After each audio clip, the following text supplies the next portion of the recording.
This one's going to be a hard one. Welcome to Gear Talk, by the way, every Thursday around 5 p.m. Always, you can, well, I try to make it always. I'm trying to get a little better at it. You can come on over here to BCast Gaming. You'll see Gear Talk with me. Okay, there's the intro. Yeah, let's get into it. So, today's Clay Carmine. He won the poll. I'll put that up either right here or right here, wherever it looks more beautiful. Clay won. I already figured Clay would win, because Clay arguably is the most popular Carmine out of all of them. By the way, my favorite one too, out of all the Carmine brothers and family. So before we get into it, before we start Clay, let me explain what we're doing here. Let me get my hair down in the back, because I look like a madman. Okay, and don't mind Lily. She's in the corner right now having a fun time. Okay, so, when I started doing character discussion videos, when I started actually talking about the characters themselves, not just areas or news about Gears or anything, the characters, I wanted to focus on characters that didn't get a lot of screen time or weren't talked about that much. Not because they would be quicker videos, as you can see by the time, not that quick, but because they don't really get talked about that much. And I figured, you know what, I started the Carmines, why not keep going with it? I knew I would hit Clay sooner or later. And the problem with Clay is he becomes one of those characters who's kind of like a main character. He's like right at the cusp of being one of the main characters, like automatically you're focused on. Obviously, you have the 4 members of Delta. You've got Marcus, Dom, Baird, and Cole. But outside of that, you have the other characters, you could say. Carmine's been around. Clay has, at least. He's been around out of all the Carmines the longest we have seen him. He's in the most games out of all the Carmines. If I remember counting right, he's been in 3 games. And he's also, I believe, yeah, he has been in 1 book. We'll get to that. Yeah. So this video's gonna be a while, because there's a lot to unpack with Clay. So this is gonna be my first bigger character one I'm doing. I'm kind of, I don't really have notes for this one, and I'm kind of just going to go down like the mini scribblings I did on my phone. So, where to begin with Clay? He is the 3rd Carmine we're ever introduced to. I guess this is how I'm starting Clay. The 3rd Carmine we're ever introduced to after Anthony and Ben. He is introduced in 17 AE, which is after Emergence Day. And the first time we ever meet him, canonically in the story, is Vectis. And Vectis is the island, not to get into the books too much, but that's where the Coalition went after Jacinto was sunk. They had to find somewhere new to go. Actually, there was one other place they went to beforehand, but it was too cold at the time and the year wasn't right, so they had to find somewhere to live. Turns out Vectis was an answer. There we go. Shortened up that one. Let's continue on from there. So, we do not get Clay in the books until the 4th book in pretty much for the books in that series of Gears. And the first book is between 1 and 2. 2, 3, and 4 all take place between 2 and 3, and that is all leading up to Gears of War 3. We do not get Clay until the 4th book in the series, Coalition's End, towards the very end, when they are loading everyone up onto Sovereign to take them out to sea, to pretty much just live on the boat. And that's when they say, hey, I think they say, hey, Sam, go wrangle up Carmine and get him over on the ship. Go get Clay. They're like, what's he doing right now? And I'm not even kidding you. This is all that's in the book. She says, he's pretty much been looking at the pigs, mumbling about bacon. That's all that's in the books. Out of 4 books, 1 taking place between 1 and 2, and then 2, 3, and 4 for the books, this big build up to 3, that's how Clay's introduced. I'm looking at that book right now, too, on my shelf. He is introduced with just 1 line. He just says bacon. That's all you get in the books. Sam's in the books for a while. Bernie's in the books forever. You also have people like Alex Brand makes an appearance in the books, and she's from the comics. Jace from the comics makes an appearance in the books, but he was already in the 2nd game. Clay, that's all you get from Clay. He's not in any of the comics. None. He is, well, as far as I know of currently right now, I haven't read the newest stuff for Hivebusters, but you never know. But as of I know right now, he has never been in a comic. Not once. And all you get is Clay in that book just saying bacon. That is your first introduction to the 3rd Carmine in the story. Okay, let's go on to the games, because literally the book is all you get at that point. So let's continue onwards. Now, getting to the games, talking about just Gears 1 and 2 and all the miscellaneous stuff before we get to 3. Okay. Clay has been around for a while. He wasn't like a new conscript. He didn't just join. He was around before Anthony and Ben. A lot of people are saying he is the oldest Carmine brother, which I don't remember if it's ever stated if he is or not. I believe it isn't, but it might have been. But he is considered to be the oldest. He was the first one to join, just like his brothers. He joined at a young age. When he joined, he automatically had the thought of being a cog in his head. He signed up and he was good to go. That was Clay right out the gate. He was ready to be a soldier. Aside from his brothers, he went a while. Like, Anthony and Ben, they were in their beginning years of being Gears. Anthony was roughly maybe past a year in, maybe a couple years in or something. He was not in for long. Ben, it was his first day when he died. But it's shown even through the skin you get later on in 3 in the future games when you get Recruit Clay. Clay's been at this a while. He's gotten to the point where if you become that well known in the cog, you kind of hit the rite of passage that's never talked about, where it's like, welp, I'm either not going to wear a helmet anymore, or I'm going to wear less armor, or my own style of armor. Kind of like how helmets are optional, so you see Marcus and Dom not wearing them. Ty's got a giant pauldron on his arm. And then you meet Clay, who's pretty much not wearing sleeves or anything, or he's modified his armor. Then again, this was after the Coalition ended, and a lot of armor pieces were being salvaged. That's when you meet him, and he's rocking just the top. He's got it just graffitied up. But I'm guessing even before 17 AE, when the Coalition ended, he still probably had a few modifications. He probably still had a few things that weren't, you could say, COG approved, you could say. And that was Clay. He was around for a long time. He was born before Emergence Day, and he was still rocking a while later. Well, he's still alive. He still is rocking. But he learns about, as he goes on with his military career, about his other brothers joining, and he's happy about it. And then he learns about Anthony's death. And that hits him hard, because that came out of nowhere for him. And then, pretty much after the sinking of Jacinto, it's never shown or stated anywhere about it happening, but it does happen. He gets the letter from Marcus Phoenix talking about Ben's last letter. And yeah, he didn't take that well either. Clay is very, very bloodthirsty. He is extremely violent, in a good way. He's not like abusive toward his teammates or anything, or taking it out on anything. His main goal every time he's out there is to kill Locust. That is what he's always planning to do. And it's funny, because compared to his other brothers, they were just doing it to be military servicemen or just to survive. He is purposely out there to kill Locust. He is the Grub Killer. That is his epithet. That is what he's known as. Clay is someone you do not mess with in that category. And that's one of the reasons he's my second favorite character of all time. Yeah, so that's pretty much like the story of Gears 1 and 2, pretty much.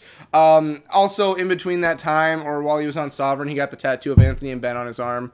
That's all I can think of when it comes to 1 and 2. So, getting on to 3, and then getting to the epilogue of Judgment Day, getting back into 3, and then hitting up 5. We'll go through everything that he did and go through the story of Clayton Carmine. Now, the first time we're ever formally introduced to Clay, where we first meet him, we see him on screen, and it's the first time we see Clay in all of his glory, is when they actually head to Hanover, because they're looking for pretty much supplies for the Sovereign. He's pretty much sent out with a team along with Sam, Baird, and Cole, and they're all sent out to go and find supplies. One of the reasons Hanover was chosen is because Cole is from Hanover, and since Stranded are pretty much there's a good amount of Stranded everywhere on the mainland, Cole figures, along with some other people, that if I go, then I'm the Cole train. This is my hometown. I'm very certain I might have some pull here or there that might help us out. And it does work, as you see later on. But when they finally land the helicopter and they're getting off to Hanover, just on the outskirts of the town they're going into, that's the first time you see Clay. And Sam says, "You've been awfully quiet, Carmine. What's up with that?" And there's Clay just sitting there. And all the while Sam's saying that to him, Bear's just going off in the corner about something. And he says, "Someone's got to be quiet," because Bear just keeps yapping all the time. So you kind of get that feeling from Clay where he likes to joke, or at least have things that can get a chuckle out of people. But he's not really a goof or a class clown kind of. His comedy's kind of like Baird, where Baird is really going for like the heavy hitting things that would hurt someone's feelings in jokes. Clay's more just like, I wouldn't say comic relief, but more just like he's throwing one-liners here and there sometimes. That's how you're first introduced to him.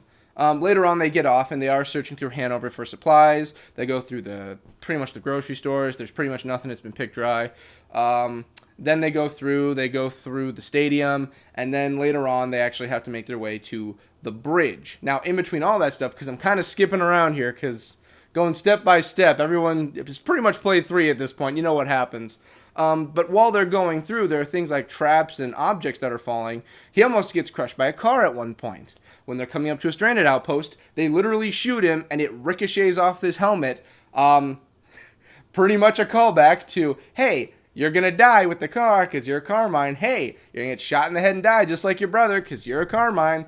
That's kind of what you start picking up from Clay. He's either getting lucky or his badassness is so badass, it affects the things around him and it just doesn't harm him. So they go through that, and this is the part where the Lambents start coming up. They're having to fight them off. They're fighting Gunkers off, and it gets to the point where they kind of need to get out of there. They've already found some supplies they've got. They've already taken care of that. It's time for them to book it, get out of there, and leave. So that's when you get to the point where they bust out the hooks and they're riding down, and you get to the bridge. Now, the bridge originally they think are just a bunch of savage stranded that are living there. That's not the case, though, because of the fact that it turns out the locusts, who got flooded out of their tunnels, came up and become savage, and now you've got to fight your way through the bridge.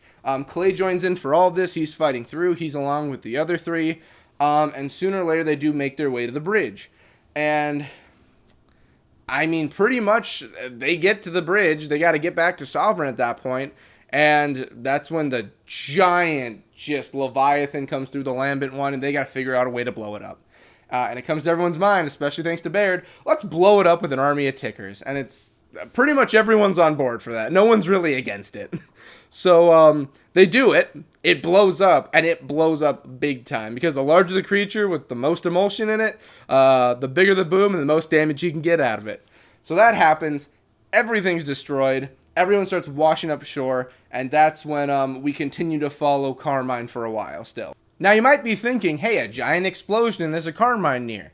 No, Clay doesn't die here either. He actually, spoiler, he makes it through the entire 3rd game. Surprising, I know. There's a certain scene that's questionable. I should have waited, but I said he was in 5. You already know.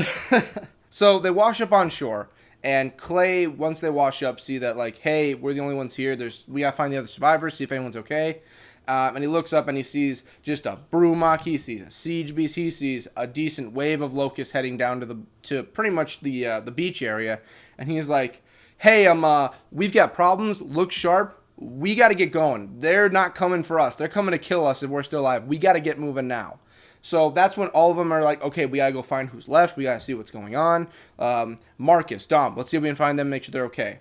They do come across them later on, and that's when Marcus at that point relays the information like, hey, here's what happened on the ship, yada, yada, yada, Dad's alive, yada, yada, yada, we gotta go find out what's going on, yada, yada, yada. And everyone groups up, and then the best scene of them all is when you have to fight the big old Brumach, and everyone's just on board for that fight. I love it. Because everyone's there, obviously everyone's fighting the thing, except for Prescott, who's bleeding out in a corner. And that's when Clay kind of goes to the side for a bit. He's very useful in the beginning, you could say, but then he's put to the side for a while. And that's when we get the last part we see of him in the first half of 3, because that's when Marcus says, all right, I need you, I need you guys to stay here and deal with the salvage operation, make sure everyone's okay, find survivors, deal with that. We got to go to Anvil Gate. So pretty much Delta has to. He tells Anya, Jace, I believe Sam, and Carmine, all 3 of you, help with salvage, take care of it, do whatever you got to do. We have to get going and figure this out. This is our last gambit to see what's going on. And so that's when the last time we see Clay, up until he ends up coming up as pretty much secondary reinforcement to Anvil Gate later on. And you don't really get to see a lot of him there at all, really, but there is a scene where towards the very end, when everyone is splitting up, and this was very good storytelling on Karen Travis's part, the writer who did Gears 3. she has everyone split up. Delta is split into two, and everyone's going their own way. One group is going off to get fuel and find a submarine to go and find pretty much Azura. They're going to go and take care of that. And he tells Baird and he tells Cole, like, hey, listen, we're going to need reinforcements. It's very obvious. The locusts are obviously going to be there by the time we're there. Something's going to be going down. It's not going to be this simple. We're going to need backup. Find whoever you can. It doesn't matter at this point. Just get help. We need someone to help us. Anybody. And that's when Baird and Cole go off. And this actually leaves Gears of War 3, and this brings in the epilogue of Gears of War Judgment. Because it pretty much goes from a storytelling perspective for canicity's sake. Gears of War 3, end of Judgment for the epilogue, and then the rest of Gears of War 3, then it continues on. So, this is where we pick up with the epilogue for Gears of War Judgment, which takes place during the final days of the Locust Lambent War. Now, once all this happens and everyone's going their own way, it pretty much goes to Cole and Baird, who are like, we already kind of know what's going to happen here and who we need to go find. They're going to go find the Grozny so they can get assistance from them, because at the end of Coalition's End, they are still allies. They've broken up completely, but they're still allies. So they say, we're going to go find them, but we're going to need a ship. We're going to need something. Because at this point, Sovereign's gone. There is no Sovereign anymore they can jump on. So they say, we need to find a ship. So they head to the only place that Baird can think of that he can find something, and that's Halvo Bay. Obviously, the setting for Gears of War Judgment. And this time they brought Clay along, so it's always fun for Clay. So Clay comes along, and they actually go through and make it to Halvo, and that's when Baird pretty much laments about never wanting to have ever come back in the first place, and Clay says, well, what's wrong with him? It's like, why is he, like, what's his big problem with this place? And pretty much Cole just tells him, like, he just doesn't like it here. There's a lot of stuff that happened. And then they come across Paddock again, and that's when pretty much the new four-man crew from Judgment now becomes, instead of Sophia, you swap in Clay, which I'm 100% fine with. So they go through, and they're going through to Paddock's pretty much survivor camp, pretty much. They're not, more like nomads you learn later on in 5, because they're not really stranded, but nomads is what he prefers. And as you go through, this is when you start meeting all this stuff that just starts getting thrown in their way. Stuff from the past and present that they have no clue about. For instance, Ragers are coming back. Clay, as far as I know, does not know what a Rager is, so he's got to deal with that. And then later on, you also have the Formers coming out. And that really messes with everyone, because none of those four have ever seen Formers before. Now, after that, they have to go through and they see the ship that they're looking for. Obviously, this is after Clay... Actually, I'll go through this because it's a funny moment. They need to go to the last area where Paddock's nomad group was, and they get picked up and saved. And then when they're getting dropped off to go find a ship, which they somewhat find, and they have to get it off a building, that's when Clay looks over at Paddock and says, "You expect us to take that?" And he says, "Can we just take the Raven instead?" And my favorite part from that entire epilogue is the way Paddock just looks at him and just goes, "No! Why would we give you our only mode of aerial transportation when there's a ship right there you can work on taking and I don't have to deal with you anymore? No, you can't have my Raven. Get out of here." So they go down and they start working on the ship to get it out. And they do get it out as time goes. It takes them a couple hours to pretty much get the ship down because they have to blow up some buildings and lead it back into the ocean. Once they get it back into the ocean, they're all set to head out, find the Grozny, and head on over to Azura to help out Marcus. And this is where, again, Clay kind of disappears for a little while until he pops up later on towards the end of Gears of War 3. Now getting to the end of Gears of War 3. This is where Clay, he has a shining moment where it's kind of like, haha, I'm back, I'm still alive. And that's pretty much when you go up to the Pinnacle Tower to fight off. Adam's machine's getting charged up. Mira's fighting on her giant Mothra beast thing. And pretty much it's just an all-out three-way battle between the Lambent, the Locust, and humans, just going nuts on everyone. Mira's shooting towers. Adam's working on things. It's just a cluster on top of this tower. And during all of this stuff, while the fighting is going on, out comes Clay on top of a Raven. So he got his Raven in the end. And he's just on a Gatling gun. And he's like, "Yo, up here." And I can't really say what he says while he fires it because I got YouTube riding me. But he just starts unloading on pretty much Mini Mothra. And he's just shooting the thing up to the point where it finally smacks it out of the air. And he goes flying down. it's a Carmine. So at this point, I would say, okay, he died. But the battle finally finishes. Adam's machine goes off. Adam gets turned to dust. The locusts are supposedly killed, and it goes back down to the ground on the beach side, where you just see Clay's helmet just floating past, just off his head.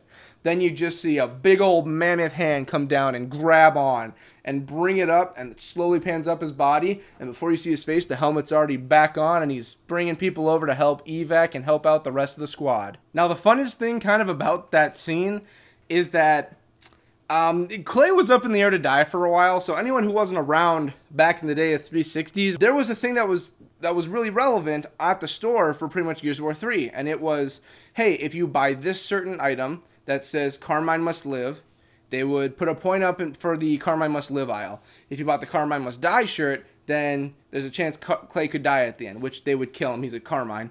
And you'd go through and you'd buy the shirts, and they would never announce who it was until the game came out. And it turned out Clay lived, so that means more of the Carmine Must Live shirts got sold. And I can't tell you how much I was happy for that, because Clay was a great character. I loved seeing him around in the game, and it was just great to see that he finally got to live while his brothers couldn't make it. Later on, you learn about all the other Carmines too. As far as we know in the story, he is the only confirmed living Carmine. Because I already told you he lives in 3, he lives in 5. Don't worry, I want to talk about this kind of right now. He lives. That's a big thing. He's a Carmine, he's alive. He survived 3 games and he's still kicking.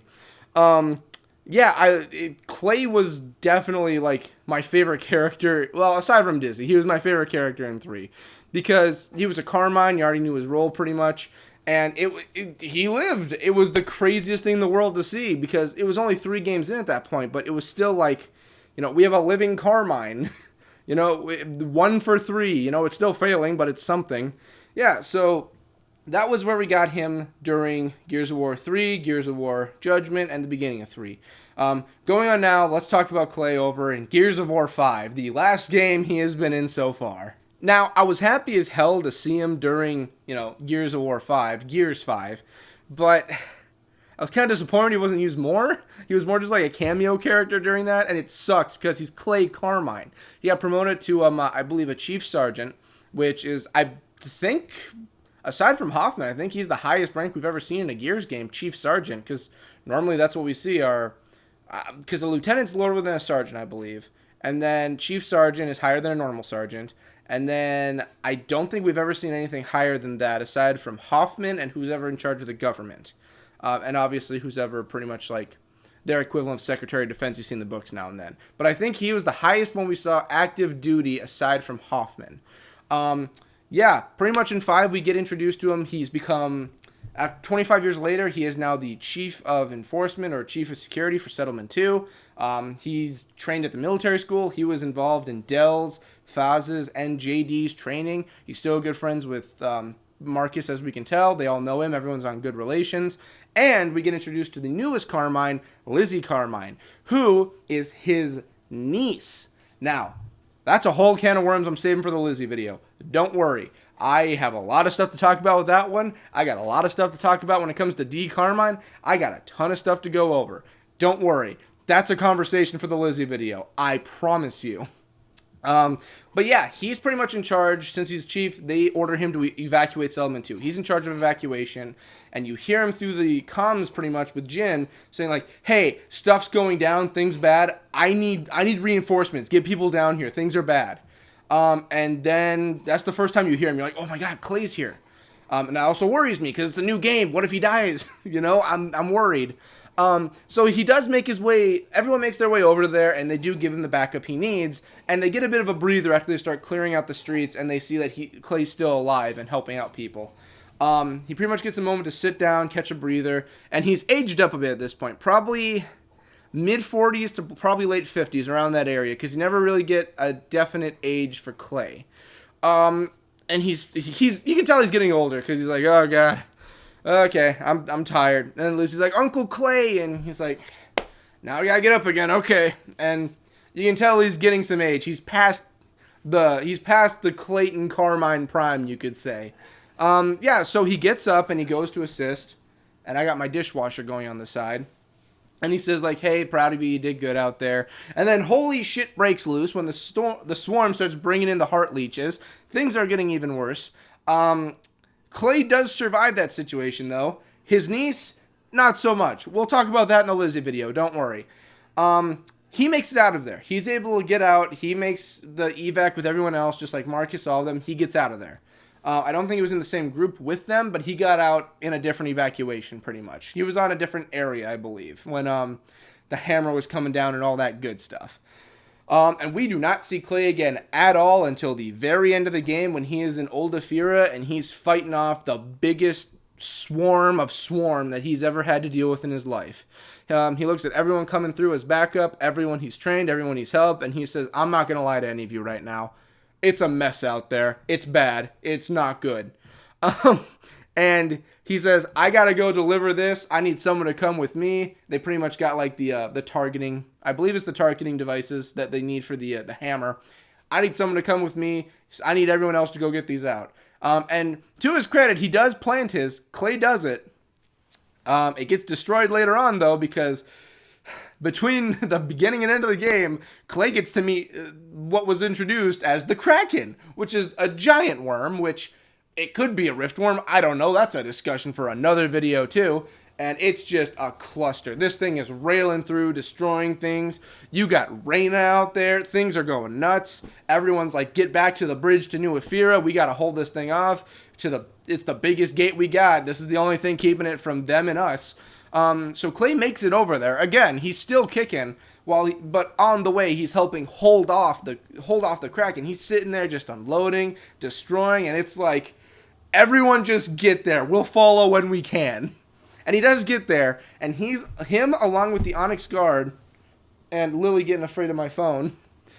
Pretty much him, the Onyx Guard. You got Kate, you got JD or Dell, whoever's left. You got Faz, you've got Marcus, you've got everyone up on this gate, just unloading on this thing, fighting it. It's just getting destructive and crazy. Railguns are going off, and in the end, they take the thing down. And guess what? Clay survives again. The only living Carmine. I ruined it earlier in the video, but the only living Carmine so far. Confirmed Carmine, and he's still kicking. Oh my goodness, I was so happy to see him survive that game so much. It was just amazing to watch. And that's pretty much everything story Clay. I missed a decent amount of things going through, but that's the thing with like Clay. Like, there's not a lot of things that pertain to him exclusively that often. For instance, like the bridge and everything and all that from 3, them going through. He was with the squad, don't get me wrong, but you never really feel like, hey, I'm one of the guys leading the charge on all this. It's more like, hey, I'm along for the ride in this squad, kind of.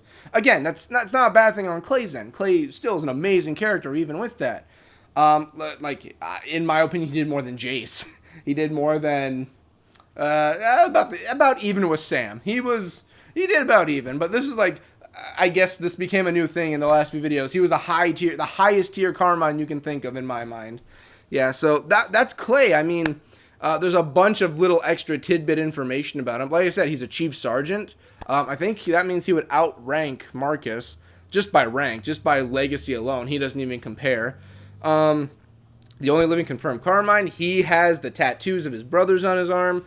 His armor is decked out with so much. Get your head down, Grub Killer, practice reloading, just all this stuff, which is kind of an homage to his brothers too. You've got, he's got a different helmet than the others because there are different variants of helmets for the COG for different soldiers. There's, the stuff about his other brothers, his extended family, Lizzie, his niece. There's so much to talk about with him, really. But this is like the character discussion for him. This is the time to talk about it. Clay is definitely like one of the most memorable and well-known of all the characters in Gears of War. Like, if you start listing off characters, you'll get the main 4 off easy. Marcus, Dom, Cole, Sam, Baird, Anya, Dizzy, Jace, Prescott, Hoffman, Bernie, and then there's obviously the Carmines. You get Clay, Anthony, Ben. He's one of those ones that if you're a Gears fan, you know automatically who it is. You say Carmine, he's probably the first one to come to your head because, again, he's still alive. He's still doing things. And it's funny because this is the first time I remember I was going to talk about this earlier today when I was planning out the video, because, again, I'm just going off like mini notes on this guy right here. But it's been like 2 months since I talked about a character that's still alive in Gears. Like, I talked about Dom's brother, here I am not even remembering his name, Carlos Santiago. He died. The Carmine brothers, they're both dead. I've had leeway in and out of videos because of work, so I haven't been able to get them out, but it's been nothing but death. I can actually talk about what Clay's doing right now because he's still alive. So Clay right now, we have no clue what's going on after the events of 5. It looks like Kate. It looks like, Marcus. It looks like whoever survived out of Dell and JD. It looks like even Cole was right there, Paddock. It looks like, by the sound of it, they're going to go and hit the swarm where it hurts the most and hit them first before they come back to hit again. Because right now, the Coalition isn't doing too well. They're pretty broken down. The one wall that's keeping them safe is the only thing left now. And that's pretty terrifying. They barely have the hammers working at all.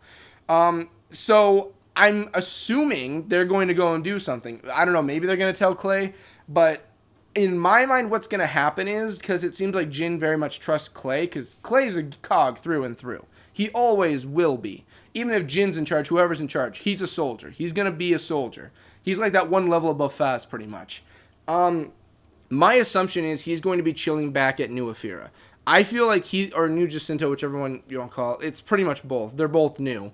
But he's going to be chilling back, and he's going to be pretty much protecting and keeping things safe on the home front. I don't think they're going to be sending Clay out, because, again, like, he's a very, very decorated soldier at this point. Clay is very good with a gun, any kind. I feel like they're going to keep him back. They're going to keep him back at home base. They're going to keep him, like, hey, if we need someone who's, like, pretty much an Onyx guard without being an Onyx guard, it's pretty much Clay. I feel like they're going to keep him by, and it's like, if we need to keep our big guns at home and send out, like, an undercover group or an espionage group or something they're not going to see coming towards them. I feel like they're going to keep him there. I feel like, I don't know, like, they'll go find Hoffman, wherever he currently is right now, wheel him into there and be like, okay, we need someone to help us with tactics. Gears tactics, I guess that's a little joke right there. But I feel like they're going to keep him. They're going to keep him home just because it's like we're going to need someone to help out. Kind of like how I'm trying to think of a good kind of go-to with that. Okay, here's a good one. Like, for instance, let's say there's 2 warring countries. You don't send out all of your fortress from one country, every single soldier you have, to attack the other country and leave your entire country undefended. You don't do that. You normally leave pretty much like something you can trust to guard, or at least keep things safe. You need someone to play like guard dog, and I feel that's going to be good old, Clayton Carmine. I think that's how it's going to go. I think whatever's going to happen, he's going to end up meeting D. Again, that's a conversation I'll have later on with Lizzie's video, because I can fit D into there. But going off for a little bit on that one, with Lizzie being introduced, it's pretty much confirmed that, she is the daughter of one of the 3 other brothers, because she's not Clay's. It's already been confirmed. So it's either D's, Ben's, or Anthony's. It could be either of the 3, realistically. Because, again, Dom already knocked up Maria when he was 16. I have no doubt that Ben could have gotten a little frisky. It happens. But if it was a storytelling perspective, I think the best choice would be to be D's son, or daughter, I think that would be the best choice, because that would work really well in a story perspective. But rationally, it could be any of the other 3. My money's on D, though. Again, that's going to be a Lizzie video. That's just a side tangent for right now. So I think that's everything I can do with Clay for right now. Long video. I did not want it to be long, but I didn't have a choice. This is Clay, the most well-known of all the Carmines. That one tier below main character. I had to make a long one about him. And like I said, I skipped a lot of stuff because I don't want this video being an hour. That's going to be saved for, like, Baird, who has extensive character progression. It's going to be saved for Dom, who has his own long story to go through. Marcus is going to be the longest video I'm ever going to do. Hoffman's going to be long because he has a lot of stuff in the books. Bernie's is going to be long. There's so many other characters that are going to take so much time to go through. Jace has a lot of comic stuff, so that'll be a bit. But I think this is a good length for Clay. This is my first time feng shuiing a long video for, like, a character that's well known. and I didn't need to use the phone too often. Most of it I knew off the top of my head. There were some names and some things I had to go through, but I think I was doing pretty good. So that's going to do it for this video, finally. Thank you guys for watching and sticking through till the end. I very much appreciate it. It very much helps. Like, comment, subscribe, check out the Patreon, the store, do all of that great stuff. Follow us on follows, likes, all that stuff. Thank you guys for watching and sticking through. This has been Gear Talks. I'm Cody Booker. You guys have a great one. See you next time.